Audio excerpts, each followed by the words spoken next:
உலக புகழ்பெற்ற தேயிலை உற்பத்தி. அதில் இந்த மக்கள் சிந்திய வேர்வை, இந்த மக்கள் சிந்திய ரத்தம் இன்னும் காயாமல் உள்ளது.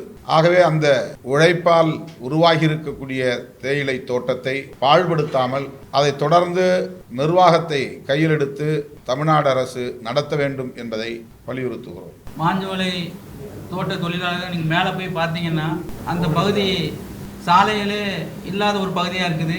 மக்கள் ஒரு நாளைக்கு ஒரு தடவை தான் போயிட்டு வரலாம்.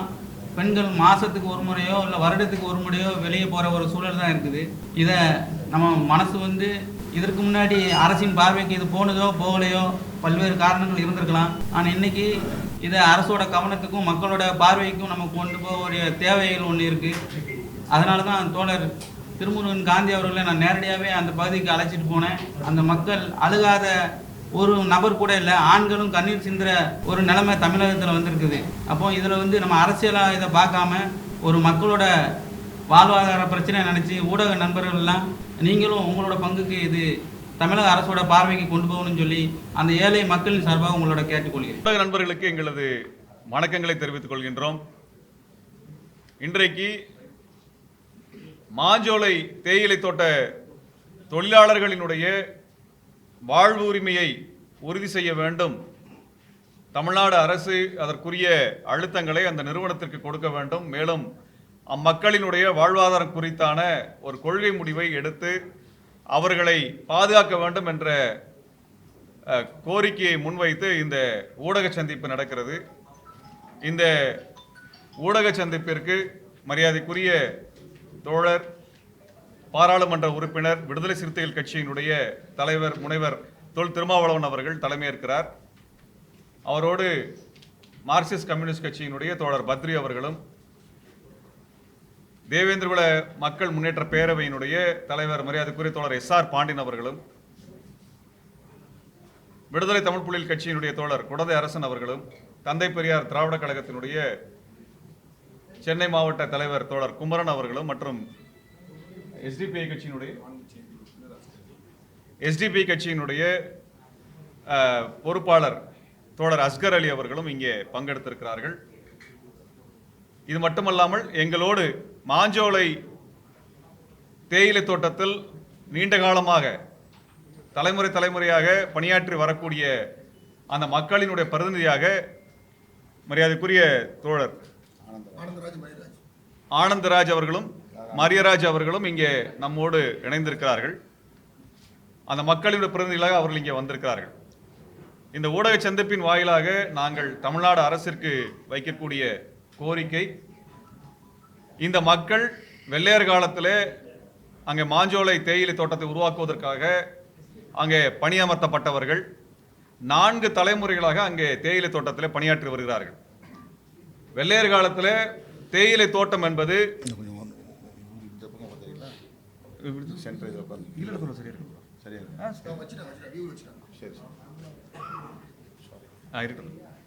வெள்ளையர் காலத்தில் தேயிலை தோட்டங்கிறது ஒரு அரை அடிமை என்கின்ற முறையிலே அந்த தோட்டத்தோடு குடும்பத்தை பிணைச்சி அவர்கள் அங்கிருந்து வெளியேறாத வகையிலே அங்கே காலமாக தொழிலாளர்களாக வேலை செய்யக்கூடிய ஒரு அடிமை முறையை தான் அவங்க வச்சிருந்தாங்க.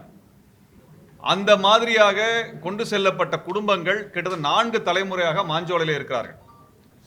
விடுதலை அடைந்த பிறகு அந்த நிலம் ஒரு தனியார் நிறுவனத்துக்கு ஒப்படைக்கப்பட்டு பாம்பே பர்மா ட்ரேடிங் கார்பரேஷன் என்கின்ற பெயரிலே இந்தியாவினுடைய மிகப்பெரிய பணக்கார குடும்பங்களில் ஒன்றாக இருக்கக்கூடிய நூஸ்லி வாடியா அவர்களுடைய நிறுவனமாக மாற்றப்பட்டது. அந்த சமயத்திலும் கூட அவர்களது நிலையை மாற்றுவதற்கான எந்த முயற்சியும் மேற்கொள்ளப்படவில்லை. அவர்கள் இன்றைக்கும் அங்கே தொழிலாளராக தான் வாழ்ந்துட்டு இருக்கிறாங்க. அவர்களுக்கு ஒரு பயிற்சியோ மேலாண்மை பயிற்சியோ அல்லது அவர்கள் வளர்ச்சி அடைந்து அடுத்த கட்டத்தை அடைவதற்கான எந்த பயிற்சியும் தராதனால தான் இதை ஒரு அரை அடிமை முறை என்று சொல்லுகின்றோம். பொதுவாக ஒரு நிறுவனத்துக்குள்ளே போனோம்னா அவங்க குறைந்தபட்ச காலத்தில் பணி உயர்வு பெற்று மேலே பொறுப்புக்கு போக முடியும் அல்லது வேறொரு நிலையை அடைய முடியும். அப்படி எந்த நிலையும் இல்லாமல் காலமாக தொழிலாளர்களாக மட்டுமே வாழக்கூடிய நிலை உருவாக்குவதைத்தான் நாம் அடிமை முறை என்று சொல்லுகின்றோம். அப்படி கொத்தடிமை முறை என்று சொல்லுவதும் அதன் அடிப்படையில் வரக்கூடியதான். அப்படி வெள்ளையர் காலத்தில் உருவாக்கப்பட்ட அந்த முறை இன்றும் தொடர்வது என்பது இந்த தேசத்திற்கு அவமானதாக இருக்கிறது. அப்படிப்பட்ட நிலையில் அந்த தேயிலை தோட்டம் 99 ஆண்டுகள் ஒப்பந்தங்களை முடிந்து அது அரசின் வசம் ஒப்படைக்கப்பட இருக்கிறது. அந்த ஒப்பந்தம் என்பது வருகின்ற 2028ஆம் வருடத்திலே முடிய போகக்கூடிய சூழலில் 4 ஆண்டுகளுக்கு முன்பாகவே இப்பொழுதே அவர்களை அங்கே தேயிலை தோட்டத்திலிருந்து வெளியேற்றுகின்ற வேலையை அந்த நிறுவனம் செஞ்சு வருது. இதை உயர்நீதிமன்றம் தடுத்திருக்கிறது. அதாவது அவர்களது வீடுகளிலிருந்து வெளியேற்றுவதை, கட்டாயமாக வெளியேற்றுவதை தடுத்து வைத்திருக்கிறார்கள். இப்போ நம்ம என்ன கோரிக்கை வைக்கிறோம் என்றால், அவர்களுக்கு அந்த தொழிலாளர்களுக்கு பாம்பே பர்மா ட்ரேடிங் கார்ப்பரேஷன் எந்த விதமான நியாயமான நட்டஈட்டையும் வழங்கலை. பொதுவாக ஒரு நிறுவனம் மூடப்படுதுனால் அந்த தொழிலாளர்களுக்கான முறையான நட்டஈடு வழங்கப்படும்.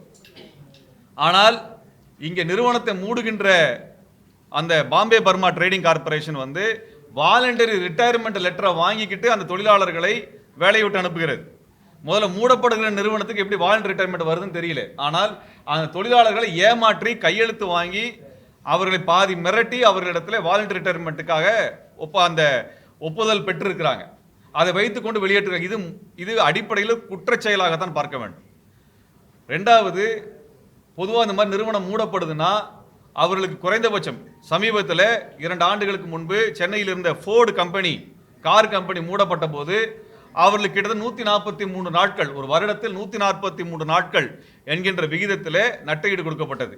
எத்தனை வருஷம் வேலை செய்கிறாங்க? 10 ஆண்டுகள் வேலை செய்தால் ஒரு வருடத்துக்கு 143 நாட்கள் என்று கணக்கிட்டு 1430 நாட்கள், 20 வருடம் அதுக்கேற்ற மாதிரி போட்டு அவர்களுக்கு என்று ஒரு நட்டஈடு கொடுக்கப்பட்டது. அதனால அங்கே வேலை பார்த்த தொழிலாளர்கள் தங்களுக்கான தொழிலை அமைத்துக் கொண்டார்கள், அல்லது அவர்களுக்கான தேவைகள் நிறைவேற்றிட்டாங்க. ஆனால் இந்த தொழிலாளர்களுக்கு அதிகபட்சமாக 2 லட்சம் ரூபாய் என்கின்ற விகிதத்தில், இன்னும் 4 வருஷம் சர்வீஸ் இருக்கு அவங்களுக்கு, ஆனால் அவங்களுக்கு வெறும் 2 லட்சம் விகிதம் என்கின்ற அடிப்படையில் கொடுத்து அவங்க வெளியேற்றுறாங்க. இது எந்த வகையிலும் நேர்மையான நட்டஈடு கிடையாது. இது அவர்களை ஏமாற்றுவதாக இருக்கிறது. அப்போ வெளிநாட்டிலிருந்து வந்த ஒரு ஃபோர்டு கம்பெனி குறைந்தபட்சம் ஒரு வருடத்திற்கு 143 நாள் விகித கணக்குப்படி போடுறாங்க. ஆனால் இந்த கம்பெனி ஒரு வருஷத்துக்கு 10 நாள் 15 நாள் கணக்குடியும் போடலை. அப்போ வெளியிலேருந்து வர்றது 140 நாள் கணக்கு என்ன, இவங்க போடக்கூடிய 14 15 நாள் கணக்கு என்ன? அப்போ எவ்வளவு தூரம் ஏமாற்றுகிறார்கள் என்பதை வெளிப்படையாக சொல்ல வேண்டிய தேவை எல்லாருக்கும் இருக்குது. இங்கே கிட்டத்தட்ட 600 குடும்பங்கள் அங்கே இருக்குது, 5 கிராமங்கள் அங்கே இருக்கிறது. அந்த கிராமங்களில் வாழக்கூடிய குழந்தைகளுக்கான பள்ளிக்கூடம் எடுத்துனா 5ஆவது வகுப்பு தான் இருக்குது.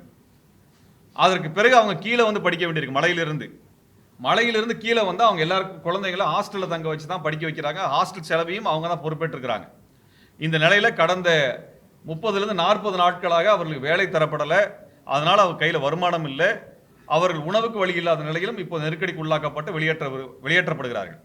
இவ்வளவு அநியாயம் அந்த கம்பெனி செஞ்சிட்டு இருக்குது.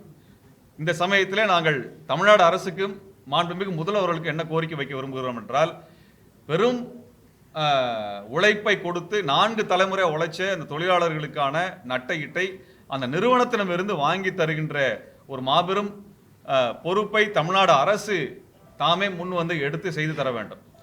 இதை நம்ம நீதிமன்றத்தின் கையிலோ வேறொருவர் நம்பியோ நாங்கள் பெறுவதை விட தமிழ்நாடு அரசு இதை பெற்றுத்தர வேண்டும். எப்படி ஃபோர்டு கம்பெனிக்கு இப்படி போன்ற ஒன்றை அழுத்தத்தை கொடுத்து ஃபோர்டு கம்பெனிகளுடைய அங்கே போராட்டம் நடத்தி கொண்ட தொழிலாளர்களுக்கு ஆதரவாக அன்றைக்கு அதை பேசி வாங்கி கொடுத்தது போல நீங்கள் தொழிலாளர்களுக்கு பாம்பே பர்மா ட்ரேடிங் கார்ப்பரேஷன்லேருந்து வாங்கி கொடுங்க. ஏன்னா பெரிய பணக்கார கம்பெனி, அது ஏழை கம்பெனியோ நட்டத்திலோ மூடப்படவில்லை. மாஞ்சோலை தேயிலை என்பது உலக புகழ் பெற்ற தேயிலை, பெரும் லாபத்தில் இயங்கிக் கொண்டிருக்கிற நிறுவனம் தான் மூடப்படுது. ஆகவே அவர்களுக்கு தர முடியும், அதை தமிழ்நாடு அரசு பெற்றுத்தரணும்.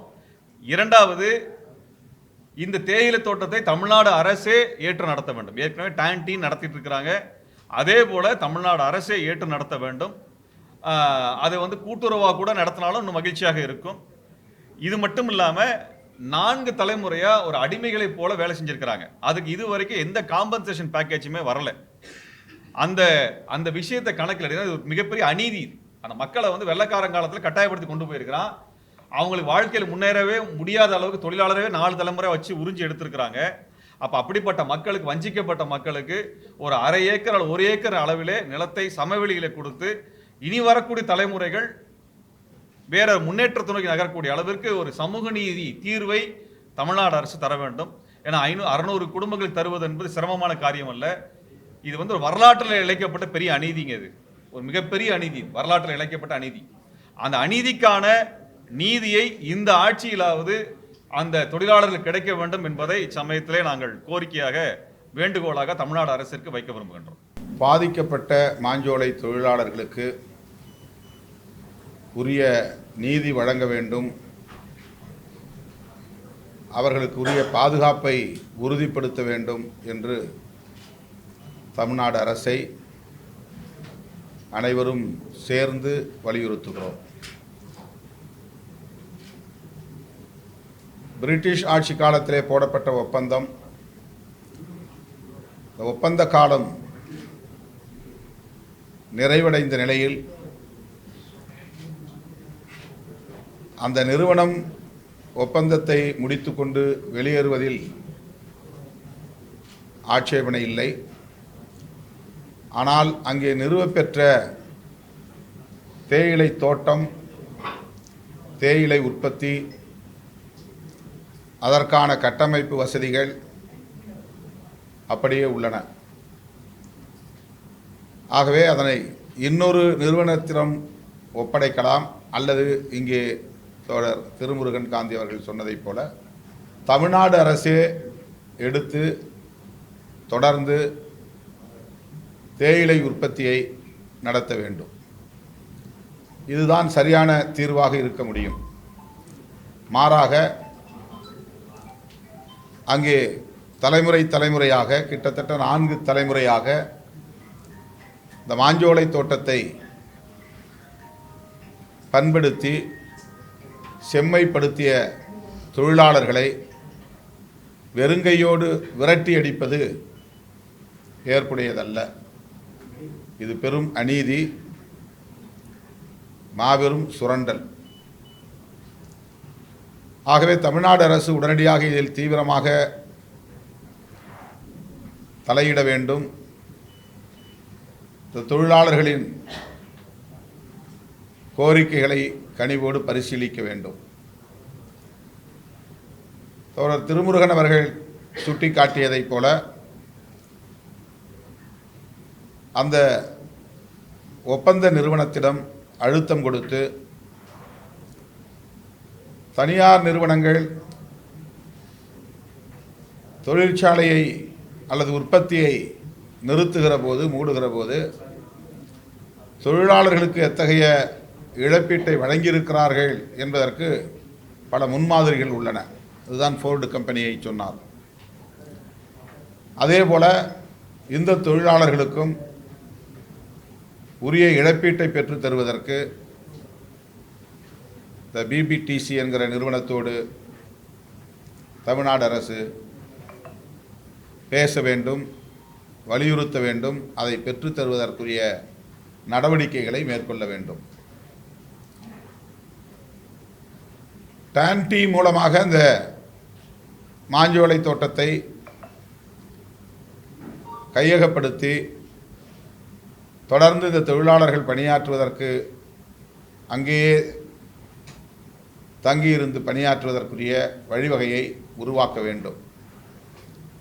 அவ்வளவு பெரிய எஸ்டாப்ளிஷ்மெண்ட், 8000 ஏக்கருக்கு மேலான பரப்பு,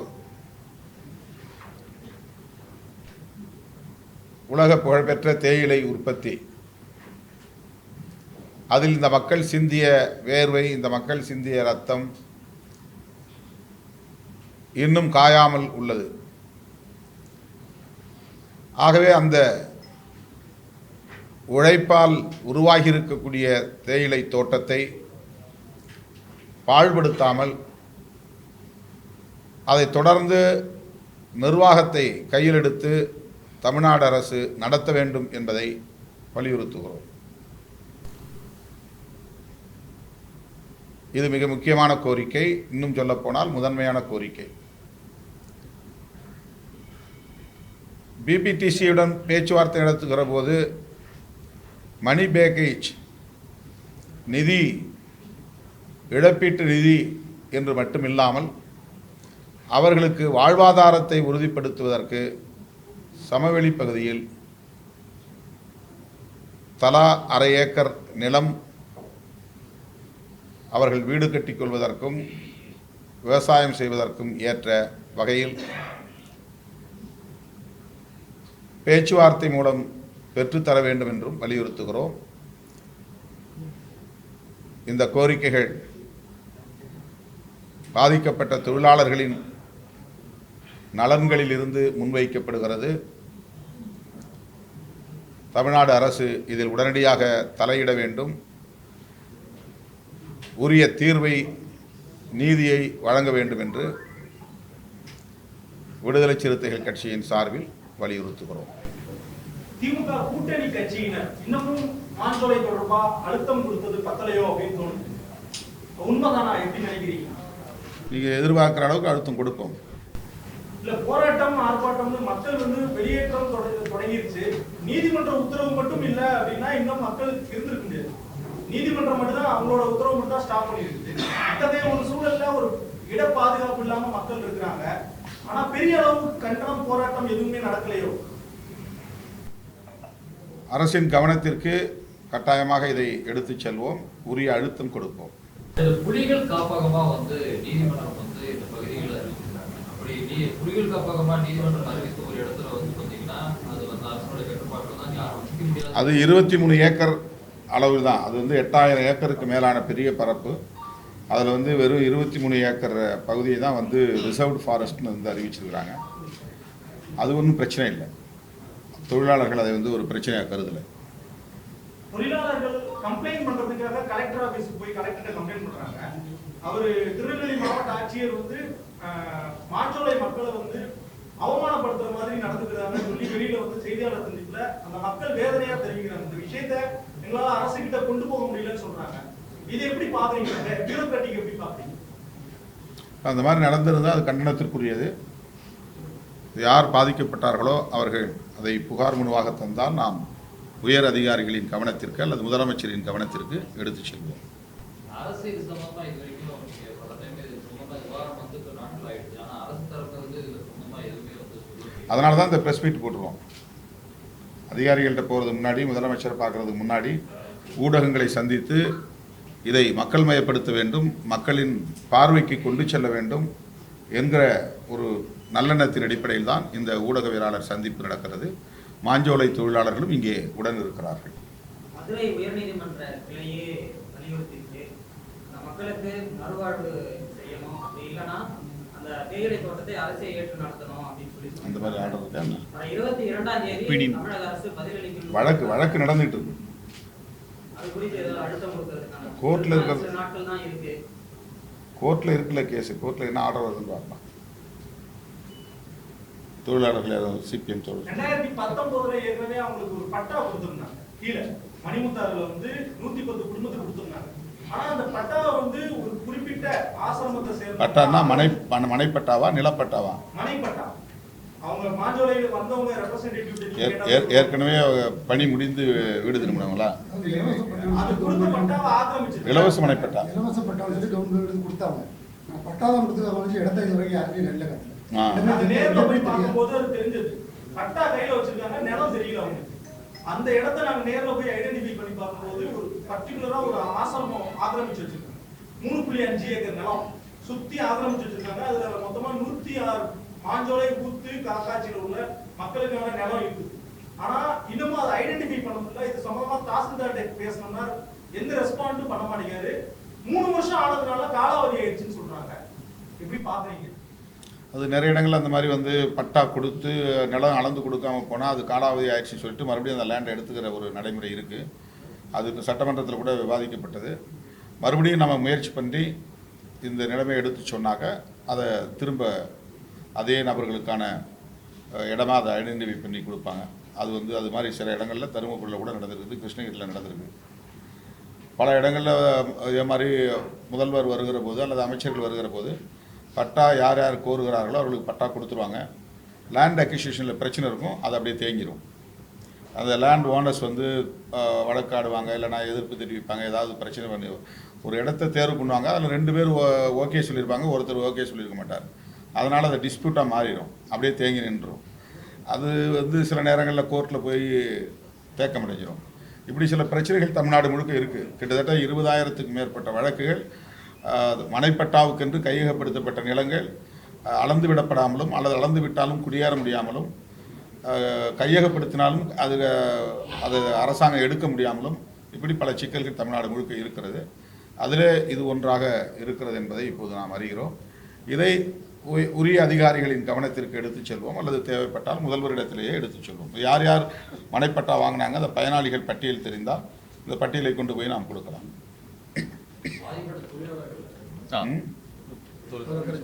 நீங்க சொல்லுங்க. ஊடகவியலாளர் வந்து ஒரு நிமிஷம் ஃபோக்கஸ் பண்ணிட்டு உங்க பேர் வந்துடுறீங்களா? ஊடகவியலாளர் வந்து தொழிலாளர்கள் சார்பாக பத்திரிகைகளில் அம்பலப்படுத்த வேண்டிய ஒரு மோசடி இதுக்குள்ள இருக்கு. ஒன்று என்னன்னா, இது வந்து விஆர்எஸ் பேக்கேஜ்.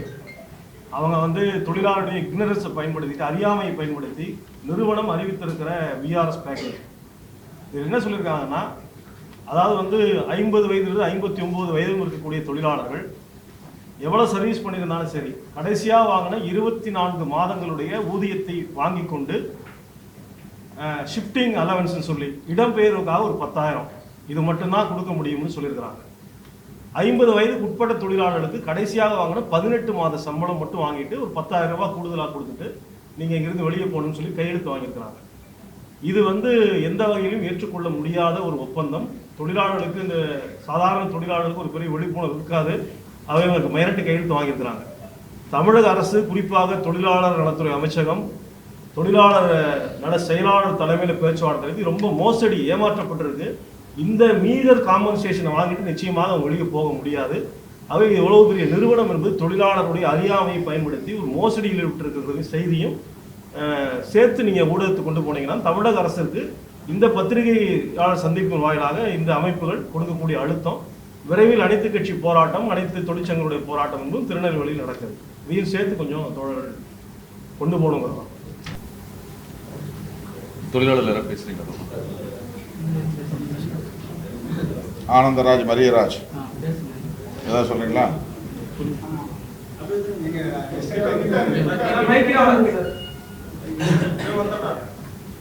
அரசு எடுத்து நடத்தணும், சத்தமா பேசுங்க.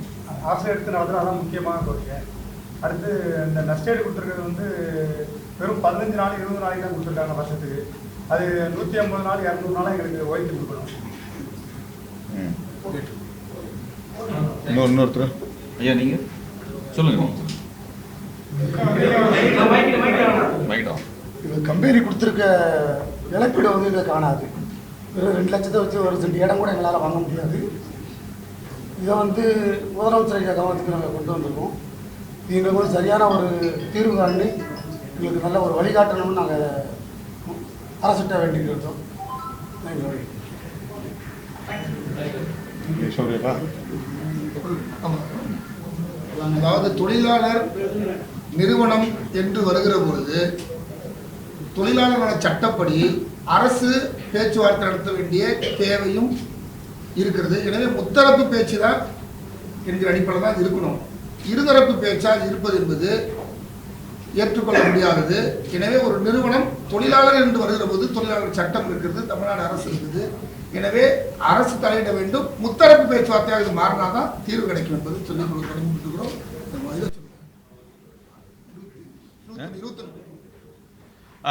இது இந்த கோரிக்கைகளை வலியுறுத்தி அனைத்து கட்சிகளினுடைய பொறுப்பாளர்கள் பங்கேற்கக்கூடிய மாஞ்சோலை தேயிலை தோட்ட தொழிலாளர்களுடைய வாழ்வுரிமை மாநாடு வருகின்ற ஞாயிற்றுக்கிழமை 21ஆம் தேதி ஜூலை மாதத்தில் திருநெல்வேலியிலே ஒரு மாநாடாக நாங்கள் நடத்துகின்றோம்.